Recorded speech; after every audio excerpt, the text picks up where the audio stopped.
नमस्कार, आप देख रहे हैं एसरी पब्लिक न्यूज। नजर डालते हैं कुछ खास खबर पर। बाढ़ से परेशान किसानों की मदद के लिए आगे आया राजकोट जिला सहकारी बैंक। किसान नेताओं की मांग है कि सहकारी बैंक सूरत के किसानों की भी मदद करें। जयरा राडाडिया ने 0% ब्याज पर 1300 करोड़ रुपए का ऋण उपलब्ध कराने की घोषणा की है। उस समय किसान नेता जयेश देलाडे ने मांग की कि सूरत और तापी जिलों के किसानों को 0% ब्याज पर 1000 करोड़ रुपए का ऋण उपलब्ध कराया जाए। किसान नेता जयेश देलाड ने चिंता जताई कि मावरा के कारण किसानों की फसलें नष्ट हो गई हैं। किसानों की हालत अच्छी नहीं है। राजकोट सहकारी बैंक की तरह सूरत जिला बैंक के अधिकारियों को भी निर्णय लेना चाहिए। पिछले वर्ष सूरत जिला बैंक ने वर्षा से हुए नुकसान के लिए 0% ब्याज पर 10,000 रुपये प्रति एकड़ तथा अधिकतम 50,000 रुपये प्रति 50 एकड़ का ऋण उपलब्ध कराया था। जयेश देलाड, किसान नेता, सूरत से ब्यूरो रिपोर्ट। जयेश देलाड, ખેડૂત આગેવાન।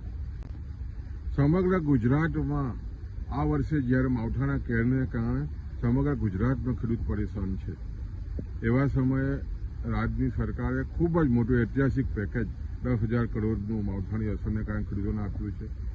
સાથે સાથે તમે જો તો ઉદ્યોગપતિઓ પણ ખેડૂતોને વારે આવ્યા છે અને હવે સહકારી પ્રવૃત્તિ, જે સહકારી આંદોલન, જે ખાસ કરીને રાજકોટ ડિસ્ટ્રિક્ટ બેંકના આદિના ચેરમેન છે જયેશભાઈ રાદડિયાએ જે રીતે ખેડૂતોને વારે આવીને 0% વ્યાજે જે રીતે 1300 કરોડ રૂપિયાની આપવાની જે જાહેરાત કરી છે, ખૂબ જ આવકારદાયક છે।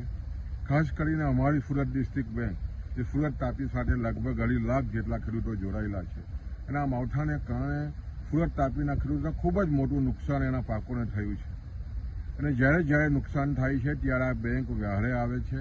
ગયા વર્ષે પણ સુરત ડિસ્ટ્રિક્ટ બેંકે જે રીતે 1 એકરે 10,000 રૂપિયા અને મહત્તમ 5 એકર સુધી 50,000 રૂપિયા 0% વ્યાજે આપીને ખૂબ જ ઉત્તમ ઉદાહરણ આ બેંકે પૂરું પાડ્યું છે। ત્યારે આવનારા દિવસોમાં પણ જે રીતે રાજકોટ બેંકે જે જાહેરાત કરી છે એવી જ જાહેરાત સુરત ડિસ્ટ્રિક્ટ બેંકના આદરણીય ચેરમેન બળવંતભાઈ કરે એવી ખેડૂતો આશા રાખી રહ્યા છે અને ખાસ કરીને જે સુરત ડિસ્ટ્રિક્ટ બેંક સમગ્ર ગુજરાતમાં પ્રથમ હરોળની બેંક છે।